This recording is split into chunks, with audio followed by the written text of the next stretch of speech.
Hi, and welcome to Stamp with Ginny. Today I'm going to share with you this adorable little card using the owl from the Adorable Owl stamp set. This stamp set is part of our Sale-a-bration line that you can earn for free during January and February. So let me set this card aside and I'll show you how I got started. I've got my basic white piece of cardstock here and I'm going to start with my stamping. So I'm going to bring in my little owl, ink him up, and stamp. I want to make sure I leave enough room around my owl so that I can die cut. And then let's see, I'm going to stamp the sentiment here just to make sure I know how I'm lining it up on the scrap paper. There we go. And so now that I know what I would like, I'm ready to bring in my card front. And I'm going to set this designer series paper where it belongs and the cardstock just to give me a guide for stamping. And I'm going to stamp this right above that edge on the right. There we go. I want to put it a little bit up so that I can adjust my focal point as I'd like it. I've got that done and I can bring my owl back and I'm ready to color.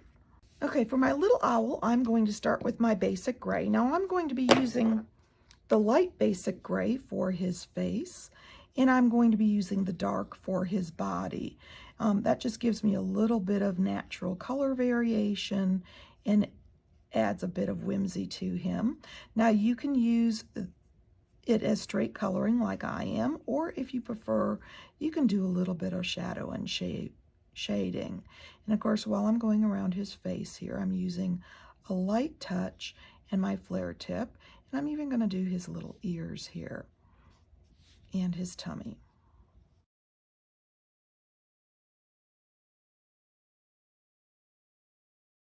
I've got his body done, and I'm going to add his little feet and beak. I'm using the dark lips of coral for this, and I'm just filling it in. And for his tie, I am going to use the light soft succulent. And for his little eyes, I'm going to use the light fresh freesia. There we go. I love that little pop of color, and I'm ready to cut him out. While I cut him out, I also cut out a scallop circle that coordinates with him using the layering circle dies. And so I'm ready to start building my card front. To do so, the first thing I'm going to do is bring in my card front here. And I want to decide which side of my designer series paper is on and where I want to put this strip.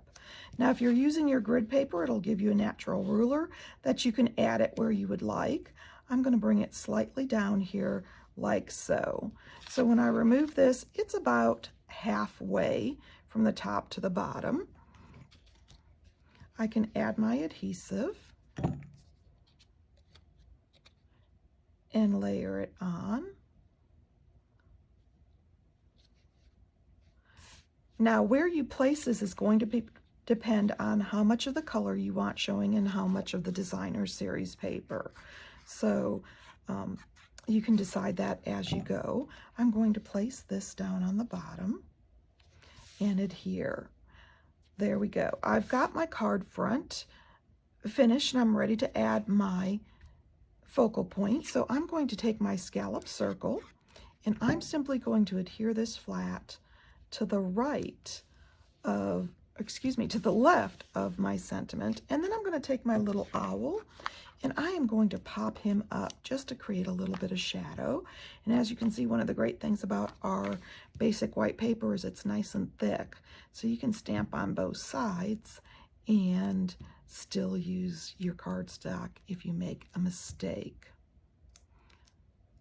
I've got my dimensionals off. I'm going to bring in my little owl, set him in the center of my circle there, my scallop circle, fold on the score line, and use my bone folder so it's nice and tight. And once I've got my card front folded the way I want it, I can bring in my 2021 in color opal rounds. I love these because they have all 5 in colors, making them at a great value. And I can add my embellishment now. I'm going to use the large opal here, and I'm going to place it right in the center. And then I'm going to take two little ones and I'm going to place them on either side of the large one. You can use these lines here from the designer series paper to kind of make sure you've got them about the same distance from each other. I'm going to set that down. So there you go. Adorable owls that create such quick and easy projects. And this stamp set is free when you place a qualifying order during celebration. But you'll want to make sure you get yours before it ends on February 28th. And of course, if you'd like any of these products, feel free to stop by my online store. You can get there from my blog, Stamp with Jini. Thanks for joining me.